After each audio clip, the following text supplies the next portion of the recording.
This is a motherfucking sticker!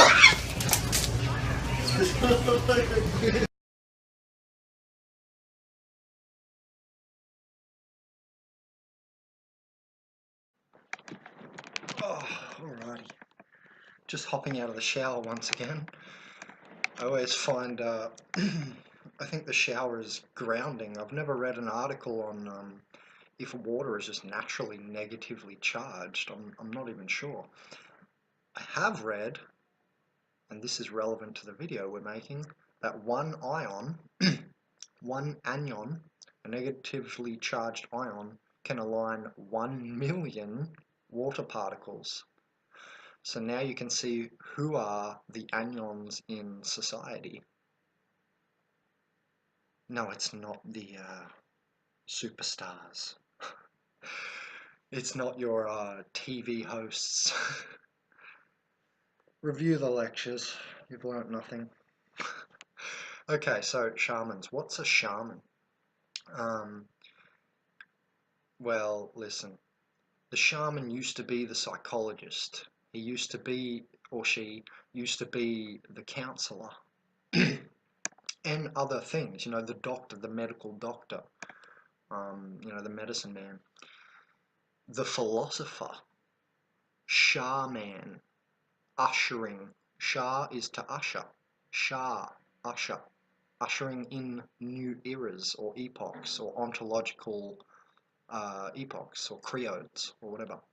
The new ontology, which is perfectly apt for where we are now, just past 2012, the box of history into the wider universe, a different type of ontology. The way we relate to the universe and so on is ontologically different. And that's what ontology is. So, you know, I like one thing Terence McKenna said one time in his 15-minute shamanism video, and he said, the shamans seem to be the vanguard of a new species or something like that, he said. Or of a new type of human, sorry. He said something along those lines, and I definitely have to agree, not just because like I'm a fan of his or something, but the words ring true to me because if we're stepping out of a box of history into the wider universe, and the shaman had all those wider roles, not just one grid, a psychologist or just a counselor or just a medicine man. These are grids, right? And grids of occupation, but grids of reality, of a third dimension.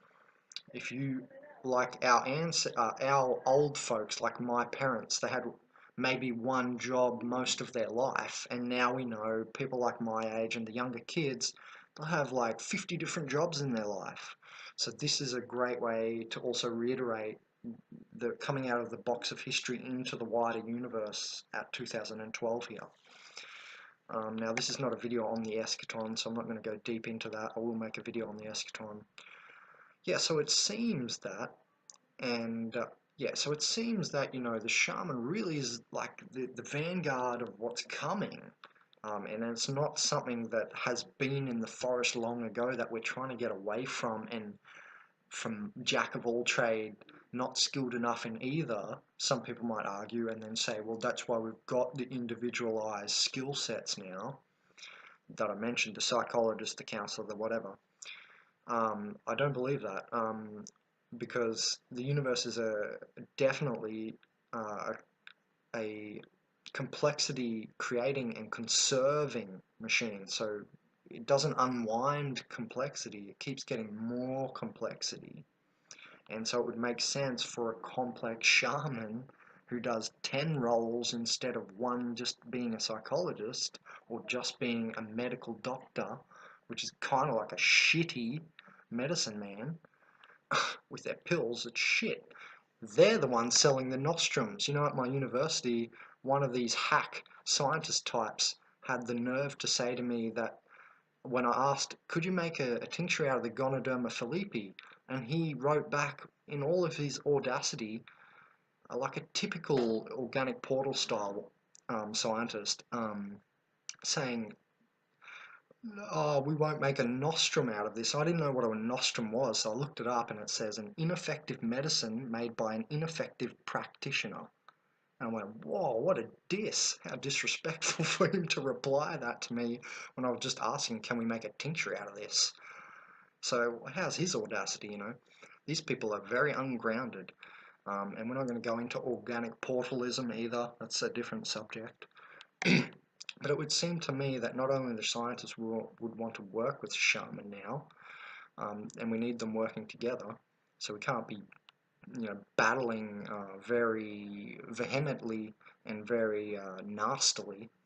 Yeah, we can have debates, but to call to say it's a nostrum when I didn't even mention the word shaman or anything. I just said, can we make a tincture out of Gonoderma philippi? And the guy said that back to me. Oh, nostrum. I'm like, what the fuck? Anyway, so that was at my university, Southern Cross in Australia. Let's go back into what we're actually talking about more.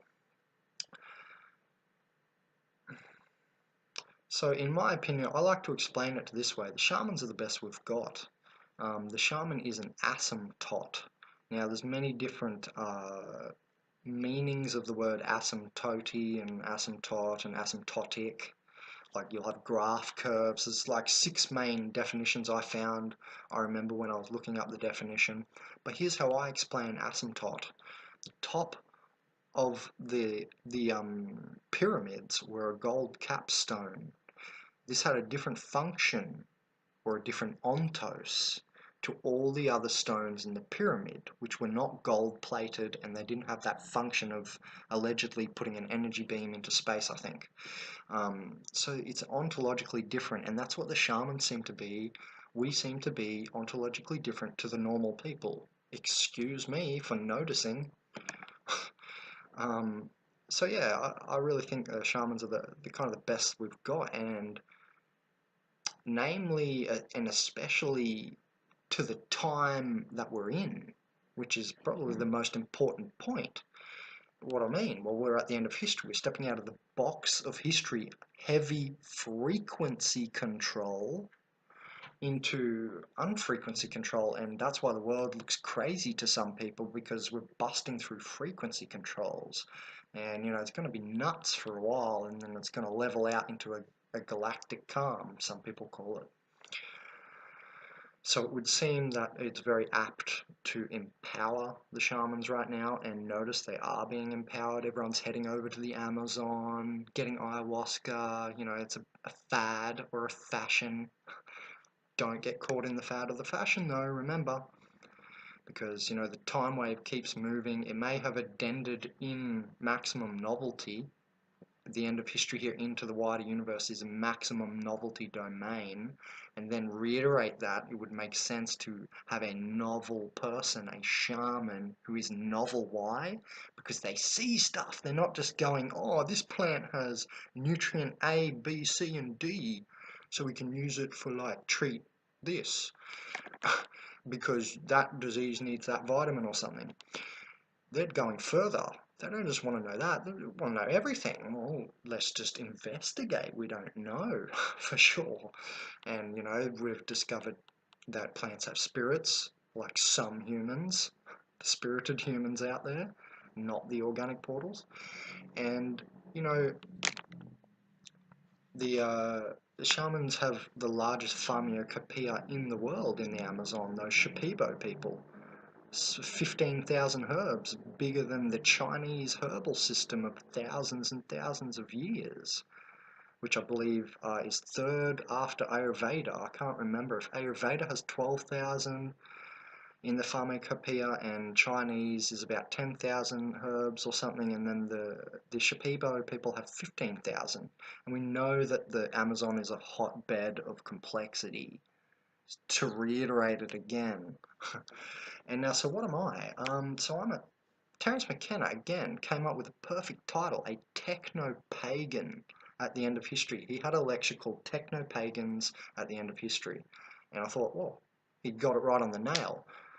Interestingly enough, during the very eschaton itself, 2007 to 2017, was the eschatonal vortex which is like, it was like a naked singularity, a black hole. We're now going over the outer accretion disk, out of this black hole, which was filled with vision and stuff in the middle. Eros was at the center, psychedelisation was at the center at 2012.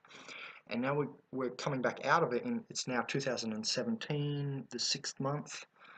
Um, and we're coming to the outer accretion disk of the naked singularity that was the eschatonal black hole, or white hole, if you will. And it's like we passed through a naked singularity, and some people didn't experience that. It's because you're experiencing reality horizontally. This is the organic portal way. Organic portals make very good scientists. I'm not against scientists. I think it's a great method, but a lot of scientific reductionism goes on, where we reduce it to, oh, no, this is the answer, it can't be anything else, nothing else, shh, shh, shh. And so that's scientific reductionism, where that, and peer review, yeah, great, but sounds awfully like peer pressure to me. Notice that one. You know, and I don't have anything against scientists, but those points I put up are very valid.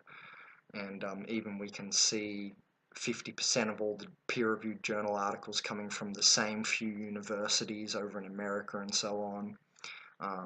Let's not go deeper into that end of it.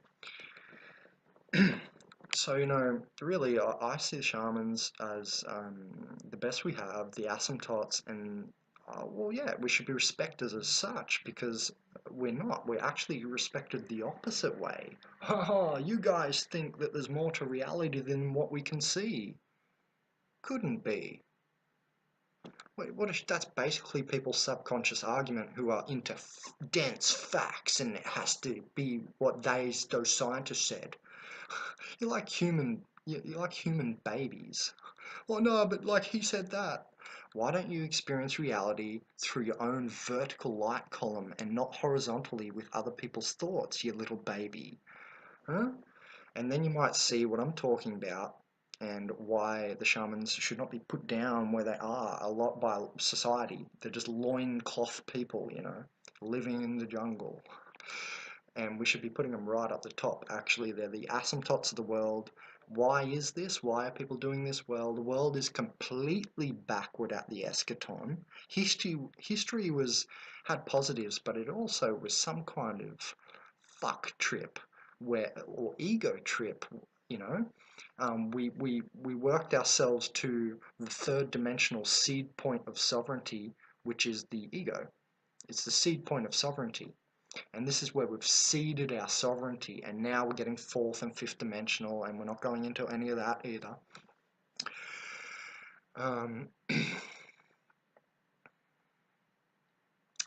Just trying to think how to bring that back in. I think I've made most of the points I wanted to make. Yeah. Just waiting for something else, if something else is going to come.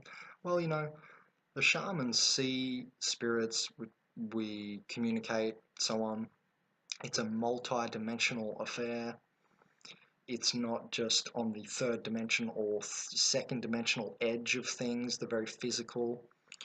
You know, and this would appear to be the future, because the universe is a complexity creating and conserving machine. And then also we know that we're at the end of history, and that all ties together to really show you multidimensionality is the obvious next step.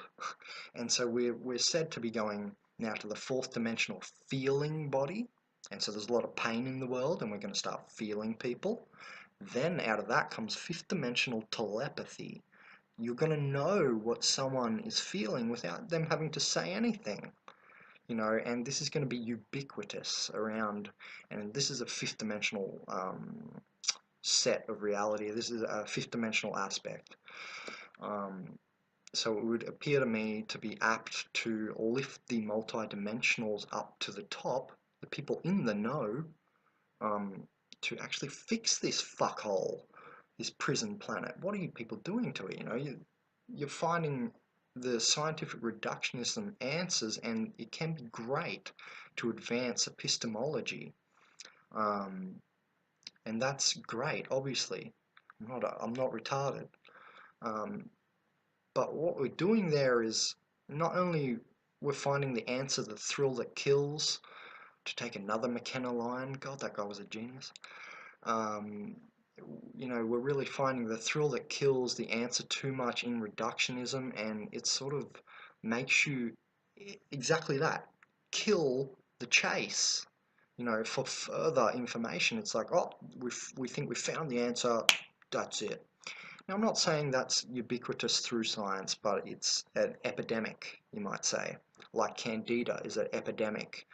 Many people, most people are affected, but not everybody in a negative way for their body. So it's the same thing with scientific reductionism. It's like an epidemic within science, and that's why I'm battling it, because I'm a healer, not a bad guy. I'm a healer. I'm trying to heal things, yeah? So it would make sense to me from all that I've sort of discussed here to look appropriately. And that's all I'm asking for, appropriateness, to not denounce and say that because these funny people see things, they're crazy, and wash it away to the side and bring in the little answer here. Because the scientist said this. So this is what I think we're doing wrong, like wrong. I don't want to say anything's really right or wrong, but there is a third dimension still existing, and it is duality or polarity. And so there's context, and you can use the words right and wrong. Anyway, let's not get into this philosophy. I think I've made my points clear enough. What is a shaman? Anything else I can further on it?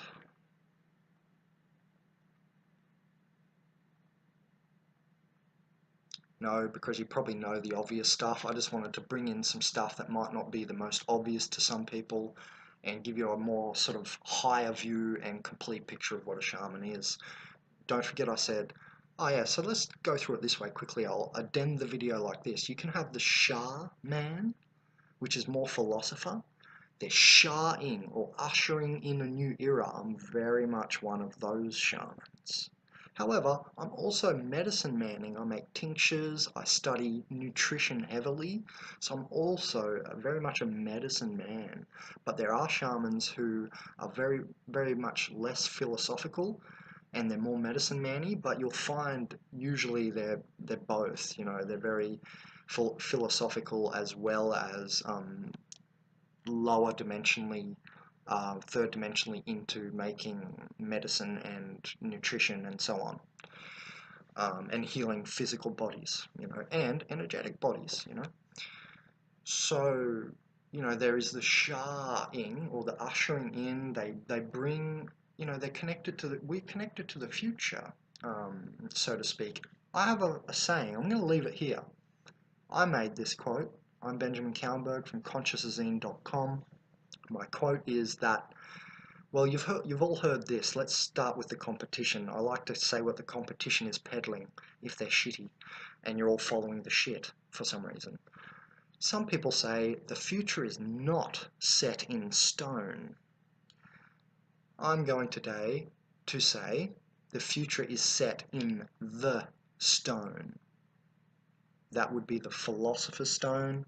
What do I think the philosopher's stone is? I don't think it's going to be a thing that just turns lead into gold or a physical substance. I actually think it's the alchemical earth mind.